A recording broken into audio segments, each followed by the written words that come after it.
ce bruit qui m'envahit.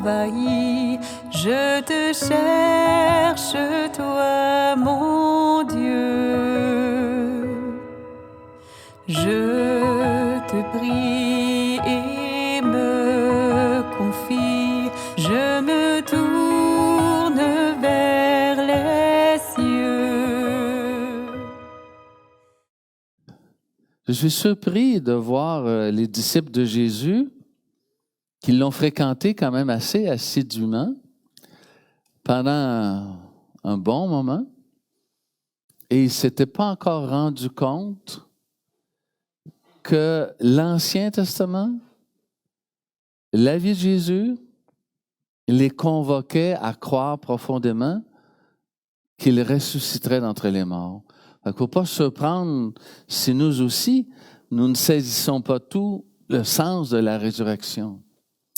C'est tellement un fait culturel pour des chrétiens que ça ne nous étonne pas beaucoup. Mais imaginez 2 secondes, là, revenir à la vie, ressusciter d'entre les morts. Allez dire ça à un voisin, à un collègue de travail, allez dire ça à des gens autour de vous, que Jésus est ressuscité d'entre les morts, et que vous croyez cela, et encore mieux, vous allez vous-même ressusciter entre les morts. Ils vont dire, t'as pris du bon stock, hein? Wow! C'est pas la tasse d'eau des gens d'aujourd'hui, hein? Mais Jésus a été perçu tout doucement comme étant Dieu. Il n'a pas été perçu Dieu instantanément. Si on reprend la première lecture, Dieu lui a donné l'onction d'Esprit Saint et de puissance. Un prophète a l'onction de l'Esprit. Un prophète peut se permettre d'annoncer, de dénoncer. On dit qu'il était sous le pouvoir, il guérissait tous ceux qui étaient sous le pouvoir du diable, car Dieu était avec lui. Dieu était vraiment avec lui. Est-ce que nous souhaitons ça? Oui, hein, que Dieu soit avec nous. Mais s'il est avec nous, c'est pour qu'on soit lumière du monde, pour que la lumière soit sur le boisseau, pas sous le boisseau, mais sur le lampadaire. Puis on continue dans dans le livre des Actes des Apôtres. Dieu l'a ressuscité. Paul croyait ça profondément. Ça a changé complètement sa vie à cause de la résurrection. Ça m'interpelle, moi. Est-ce que Maurice Rainville, ta vie change à cause que tu crois vraiment à la résurrection? Est-ce que tu as focusé sur la résurrection pour que ça transforme ta vie, ça t'habite pleinement? Bien, tous les jours, je suis invité à renouveler mon alliance. Hein? Tous les jours. Et on continue en disant, Dieu l'a établi juge des vivants et des morts. Là, on est dans un autre registre. Ça sonne le Dieu d'Israël, ça. Hein? Le Dieu d'Israël va juger les vivants et les morts. Jésus est reconnu comme Dieu en disant, il va juger les vivants et les morts. Et ça, c'est une bonne nouvelle, hein? Très bonne nouvelle. J'ai pu à juger. Le fun, ça lui appartient. Il va le faire, le travail. Là, on a des choses à déraciner dans notre être pour ne pas juger les autres. Et encore mieux, pas les condamner. Au moins, laissons une chance aux coureurs. Et on termine en disant,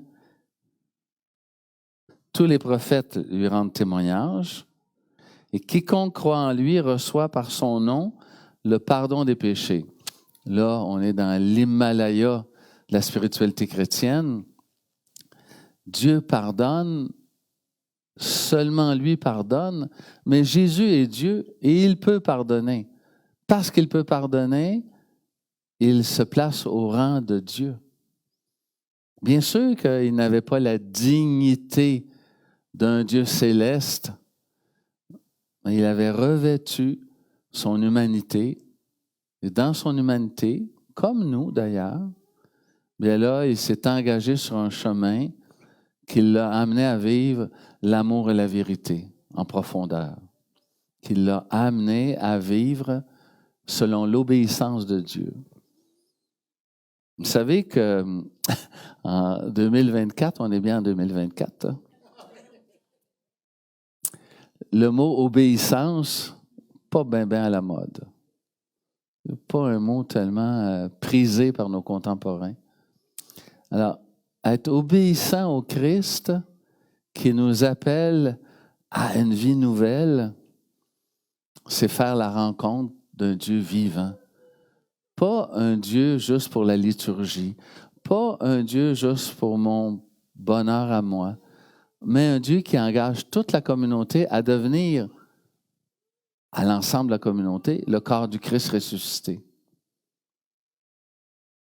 Saint Augustin avait ces belles paroles, hein, quand il donnait la communion, « Devenez ce que vous recevez ». Et les gens répondaient « le corps du Christ ». À nous tous, nous sommes le corps du Christ. Et plus nous sommes vivants, plus nous sommes ressuscités, plus que nous pouvons témoigner de ce qu'est le Christ pour l'humanité tout entière. C'est fantastique. On a quelqu'un qui n'est jamais loin de nous. Il a fait la promesse que nous aussi, dans la deuxième lecture, nous pourrions paraître avec lui dans la gloire. Un jour, ça sera le temps de la gloire. Aujourd'hui, c'est le temps du témoignage. Témoigner. Mais on peut se poser la question, parce que chacun a sa façon de le faire. Dans l'Évangile, on dit que le disciple plus jeune, Pierre courait moins vite, le disciple plus jeune courait un peu plus vite. Il n'est pas entré dans le tombeau. Il a laissé Pierre, je pense par respect pour la place que Pierre avait dans les 12, entrer le premier. Avait-il peur de voir l'absence du corps de Jésus? Je ne peux pas vous le dire. Mais au moins, je suis pas mal certain qu'il a laissé le doyen des 12 entrer le premier. Pierre a constaté les faits, et quand lui est entré, le disciple que Jésus aimait, donc nous tous dans le fond, il vit et il crut. Hein? C'est bien ça qui est dit, hein? Il vit et il crut. Mais là, la question se pose. Un peu plus loin dans l'Évangile de Jean, il va dire « Heureux ceux qui croient sans avoir vu ». Alors, qu'est-ce qu'il a vu, ce disciple-là? Il vit et il crut, puis on est appelés, nous, à croire sans voir. Qu'est-ce qu'il a vu, vous pensez? Il a vu deux choses. La première, de ses yeux, constatant que le corps n'était plus là, et il vit par son esprit tout ce que Jésus avait enseigné, dont le fait qu'il est le Fils de Dieu, qu'il est Dieu et qu'il va ressusciter entre les morts. Et c'est là qu'il a vraiment compris. Votre approche à vous, là, par exemple, quand vous jouez au bowling, c'est tout passé par la quille 1 et 3 ou la quille 1 et 2? Ça va faire des abats pareils, hein? Ça va faire des abats pareils. Passez-vous par il vit et il crut ou il croit sans voir? Parce que des fois, hein, on a comme l'intuition de quelque chose. Ça bouillonne. Puis là, ben, on finit par croire. Puis d'autres fois, ben, on croit parce que l'invitation du Seigneur est tellement grande, ils font sur nous, puis ils nous aident à faire un pas de plus. Quelle est votre manière à vous de vivre cette foi-là, ce don de Dieu? Parce que la foi, c'est pas moi qui peux me l'accorder par moi-même. C'est un don. C'est vraiment un don. Passez-vous par la quai 1 et 2, 1 et 3? Est-ce que vous avez besoin vraiment d'être comme Thomas, de voir avant de croire? Quelle est votre manière à vous? Quelle est votre manière à vous de vous engager? Puis on sait qu'on est engagé lorsque l'on est témoin. S'il n'y a pas le témoignage, et là on peut se poser la question, mon engagement, est-ce que c'est moi qui veux m'assurer une place de salut au ciel? J'exagère un peu, là, vous comprenez?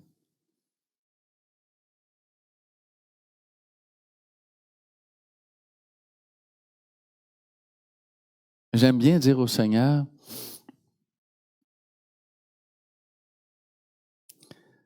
dans notre Père, que ta volonté soit faite. Ça va.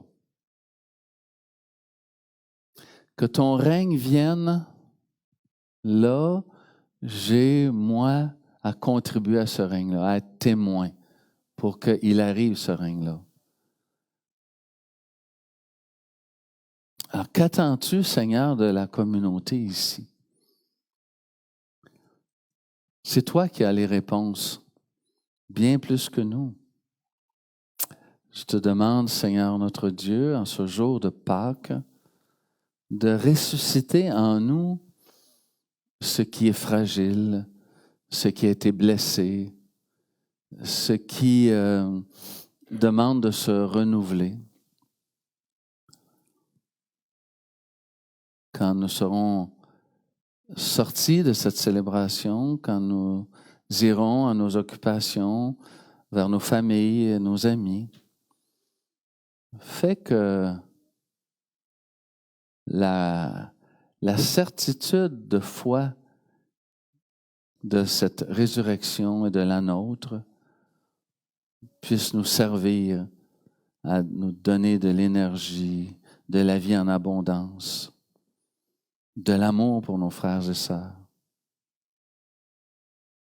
Qu'au sortir de cette célébration, notre regard soit davantage un regard de pleine conscience pour nos frères, nos sœurs. C'est une grâce, Seigneur, que nous pouvons te demander en ce jour de Pâques. Toi qui es prête à nous offrir bien plus que nous demandons. Alors prenons quelques instants pour ajouter à notre prière ce que nous voulons offrir au Seigneur d'abord.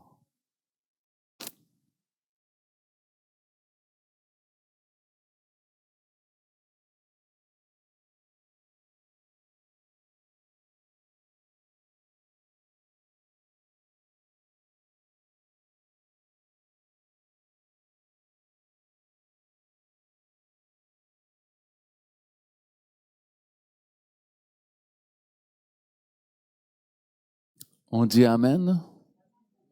Amen à toutes ces prières qui ont monté vers le Seigneur. Merveilleux.